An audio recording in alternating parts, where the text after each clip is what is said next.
welcome to Developmental Reading 2, and I am your teacher, I'm Ma'am Nova.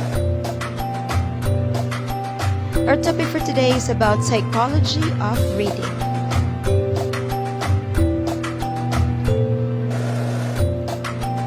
Deschant and Smith, 1977, stated that there were certain principles of psychology of reading that teachers need to be aware of and use when planning and implementing reading instruction. The following is a summary of those findings. Reading is a sensory process. Reading is a perceptual process. Reading is a response. Reading is a learned process, and reading is a growth process. Next, the reading models. A reading model is a graphic attempt to depict how individual perceives a word, processes a clause, and comprehend a text. The definition of a model. A model is a representation of a system that uses rules, principles to explain processes and concepts. Reading models are conceptual models. First, the bottom-up model.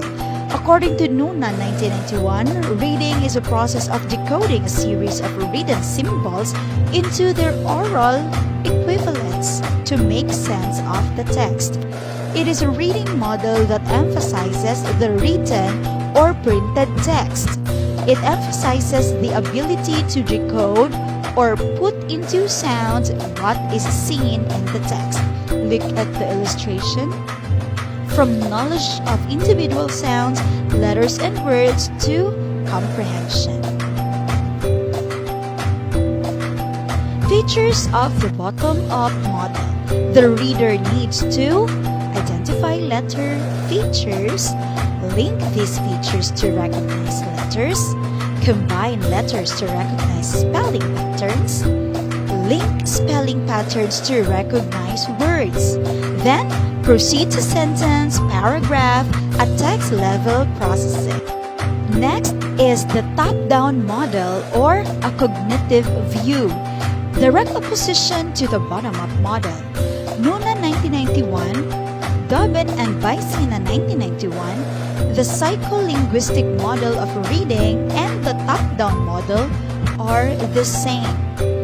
So it begins with the reader background knowledge of people, the background knowledge of places, the background knowledge of events, and the background knowledge of activities to comprehension.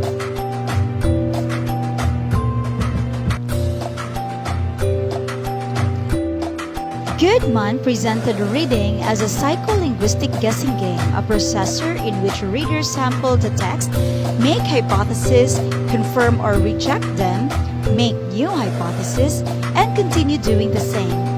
The reader, rather than the text, is at the heart of the reading process.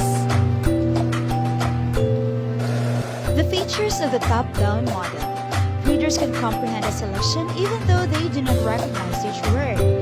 Readers should use meaning and grammatical cues to identify unrecognized words, and reading for meaning is a primary objective of reading, rather than mastery of letters, letter-sound relationships, and words.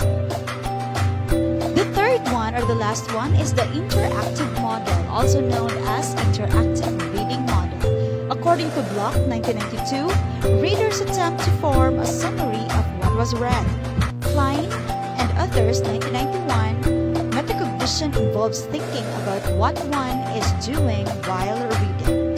So this illustration, reading begins with reader background knowledge of people, places, events, and activities to the comprehension, and knowledge of individual sounds, letters, and words to comprehension. The combination of the two models. Interactive model emphasizes the role of prior knowledge or pre-existing knowledge in providing the reader with non-visual or implicit information in the text. It adds the fact that the role of certain kind of information processing skills is also important. Interactive approaches incorporate both bottom-up and top-down approaches to reading. Both modes of information processing, top-down and bottom-up alike, are seen as strategies that are flexibly used in the accomplishment of the reading task. The interactive model rely on both the graphic and contextual information. And that's the end of our lesson.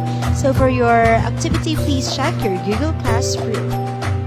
Thank you so much for your time and enjoy the rest of the week. Bye!